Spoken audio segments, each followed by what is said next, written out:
రేవంత్ రెడ్డి సంక్షేమ పాలనకు ఆకర్షితులై రాజన్న సిరిసిల్లలోని పాలిస్టర్ అసోసియేషన్ నాయకులు కాంగ్రెస్ పార్టీలో చేరారని ప్రభుత్వ విప్ ఆది శ్రీనివాస్ అన్నారు. రాజన్న సిరిసిల్ల జిల్లా పార్టీ కార్యాలయంలో పట్టణ అధ్యక్షులు చొప్పదండి ప్రకాష్ ఆధ్వర్యంలో కాంగ్రెస్ కండువా కప్పుకున్నారు. పాలిస్టర్ అసోసియేషన్ అధ్యక్షులు ఆడపు భాస్కర్, గోవింద్ రవి, దూడం శంకర్, దూస భూమయ్యతో పాటు 30 మంది సభ్యులు పార్టీలో చేరారని ఆది శ్రీనివాస్ తెలిపారు. అసోసియేషన్ సభ్యుల సమస్యల పరిష్కారానికి కృషి చేస్తామని హామీ ఇచ్చారు.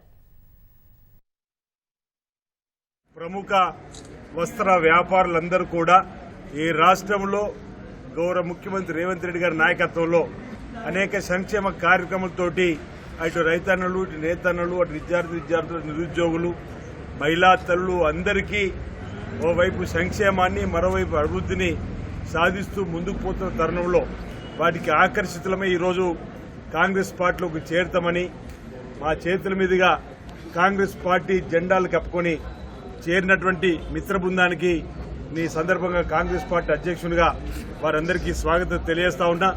ఈ రోజు నుంచి కాంగ్రెస్ పార్టీ కుటుంబంలో మీరు సభ్యులుగా చేరారు. మీ యోగ క్షేమాలను కాంగ్రెస్ పార్టీ ప్రభుత్వం చూస్తుంది.